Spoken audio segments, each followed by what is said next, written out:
Welcome po sa aking channel. Ngayon po magluluto po tayo ng seafood pancit canton. Lecture lang ho, panoorin hanggang dulo. Thank you.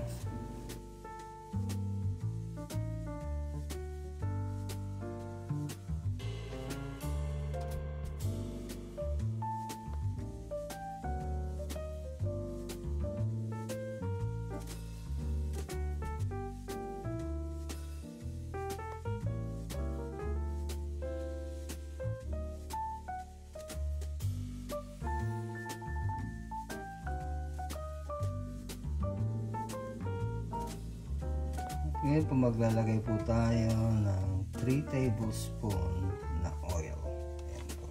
Kahit anong oil po pwedeng gamitin.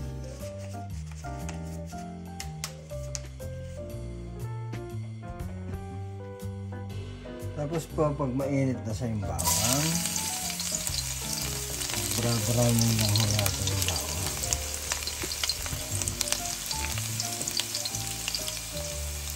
Tapos po susunod po natin yung onions.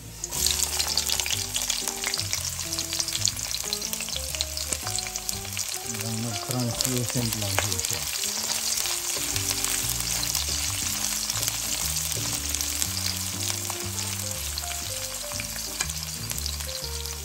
Tapos po susunod natin seafood mix.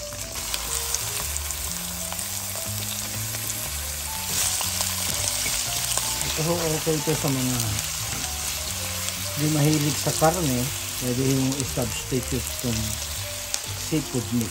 Meron na po siyang puset, shrimp, mussels, and so on. Ayan po. So sautay po lang natin siya.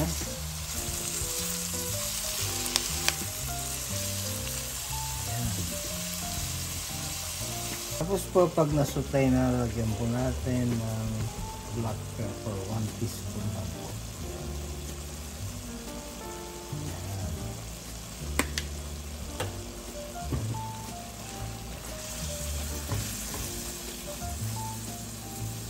Tapos po yung soy sauce, bali 1/3 cup po ang lahat ilalagay natin, pero dahan-dahan po, make sure lang na hindi mahalat. Dagdagan po mamaya ulit. So, papakuluan lang po natin siya. At ngayon po, lalagyan po natin ng half cup na tubig.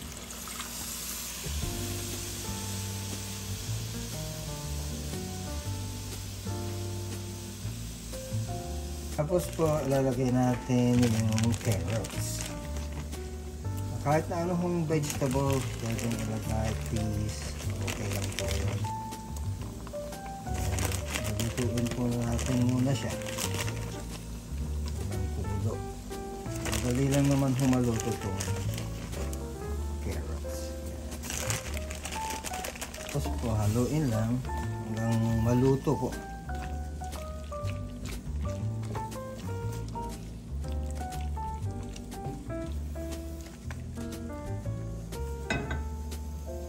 Tapos po pagka half cook na yung carrots, pwede natin ilagay itong Chinese bok choy. Kahit na anong lagay nyo, pechay, okay na po yan.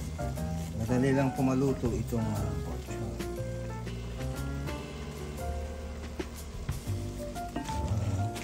Ayan lang.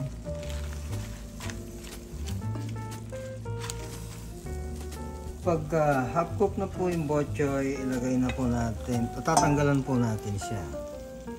Set aside muna natin yung toppings.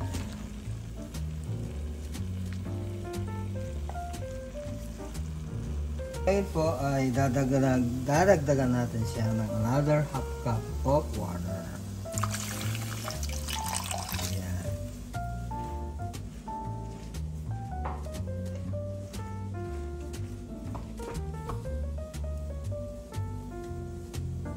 Tsaka yung remaining na soy sauce. Bali yung ginamit ko po palang soy sauce ay 1/3 cup lang. At Kikkoman po yung ginamit ko. Papakuluan lang natin siya hanggang kumulo. Tapos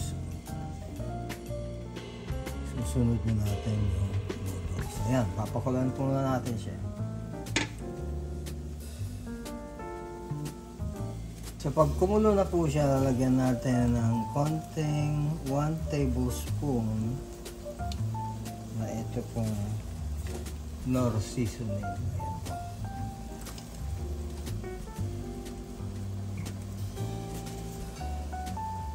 Tapos po, maglalagay po tayo ng oyster sauce.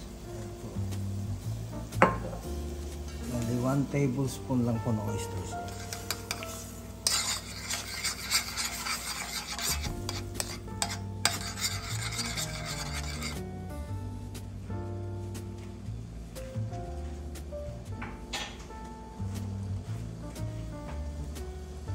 Hintayin natin kumulo ulit. Bali yung oyster sauce ho, yung Chinese. Ngayon po, lalagay na natin yung pancit canton.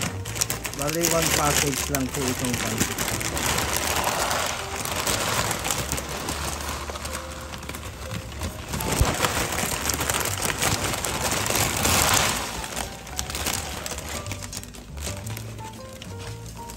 Po, halo-haluin lang natin. Pero yung fire po, nasa medium lang siya.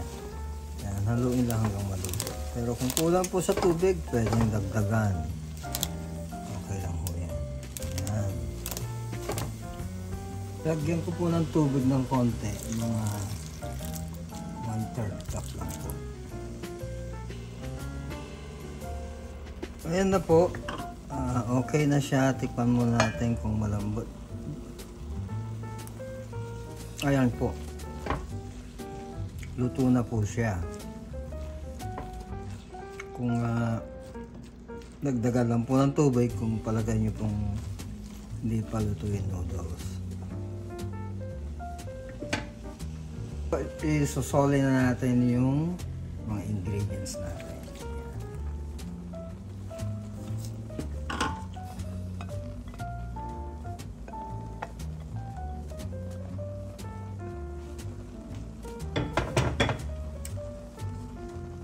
So, haluin lang natin.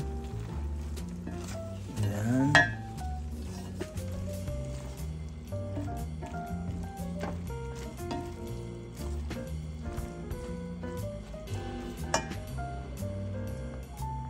At ayan na po. Luto na siya. At marami pong salamat ulit sa inyong papanood. At sana po ay nagustuhan niyo po itong seafood mix pancit canton. Ito po ay okay sa mga hindi kumakain ng karne. Kaya ito po ang substitute ninyo. So like I said, thank you so much again for watching and God bless.